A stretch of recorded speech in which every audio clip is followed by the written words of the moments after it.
Gina Scaramella, January 25, 2018. Perhaps the most incredible, this cannot possibly be true moment of the Larry Nassar case took place on Monday, when we learned that Michigan State University's sports medicine clinic had been hounding 15-year-old Emma Ann Miller's mother for payment of medical treatment Miller received from Nassar throughout 2016. Nassar pleaded guilty last fall to multiple counts of sexual assault of patients, including Miller, while working as the team doctor for USA Gymnastics and running a clinic at Michigan State University, where he was also a faculty member. On Wednesday, he was sentenced to 40 to 175 years in prison.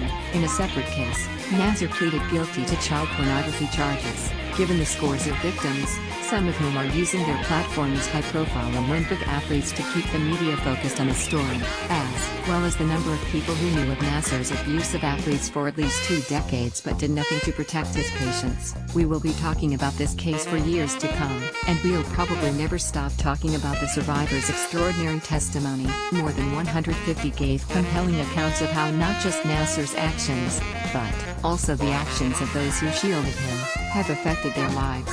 3 themes came up repeatedly in Judge Rosemarie Ecolina's Michigan courtroom over the 6 days of testimony from survivors. They can be distilled into lessons for all of us, but most especially for institutional leaders who are grappling with reports of sexual abuse, or trying to implement prevention-based policies. The first: take allegations of sexual assault seriously. People rarely lie about being victims of sexual violence, while those who commit sexual assaults nearly always do. Multiple survivors have testified that they told officials with USA Gymnastics and MSU of Nassar's abuse but were ignored. One was actually informed by a Title IX investigator who looked into her complaints about Nassar that she had misinterpreted an appropriate medical exam as a sexual assault because she lacked familiarity with osteopathic medicine. In her complaint, the woman said that Nassar had become sexually aroused during the exam. Get truth and consequences in your inbox. Michael A. Cohen takes on the absurdities and hypocrisies of the current political moment. Thank you for signing up. Sign up for more newsletters here. Still others have explained that A. never spoke up until Nassar was charged because they knew they would not be believed. It took 37,000 pornographic images of children on his computer for people to believe that Nassar could do something like this, and you wonder why nobody wanted to speak up? Bailey Lawrence M. testified. Second, understand that the obligations of your business, school, or organization to employees, clients, customers, and members do not end when the offender has been fired. You must conduct a thorough audit of your operations to understand all of the areas affected by the offender's behavior, and formulate a plan to repair the damage. This is something that MSU has stubbornly refused to do. As a result, the university learned, along with the rest of the world, that its medical billing department had been sending collection notices to Nassar's victims when Emma Ann Miller announced, just seconds into her testimony, that her mother was still getting billed for appointments where I was sexually assaulted.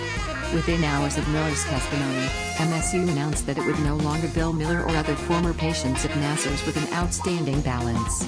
Last, you must include survivors as you figure out how to move forward. A few days after Simone Biles, the most decorated gymnast in U.S. history, tweeted out that she did not want to have to train for the 2020 Olympics at the official U.S. Gymnastics training camp in Texas where she had been abused by Nassar, USA Gymnastics announced that it was closing the range.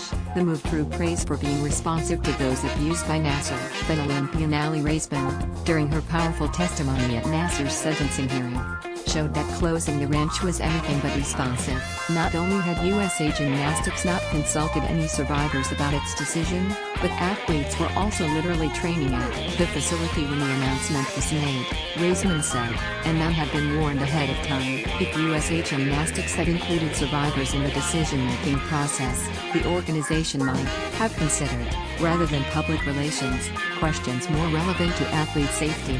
They might have asked who should and who should not be welcome at any of the USA Gymnastics training facilities. They might have discussed what other things USA Gymnastics should be doing to ensure the safety of athletes. Survivors of sexual assault are forced to confront the past every day. They must train at the range, return to work, or go back to school. Traversing the spectrum from victim to survivor is no easy journey, and the worst thing you can offer a survivor is an empty promise while taking away options. All of us need sexual violence prevention that results in real change. Survivors deserve it. Gina Scaramella is the executive director of the Boston Area Rape Crisis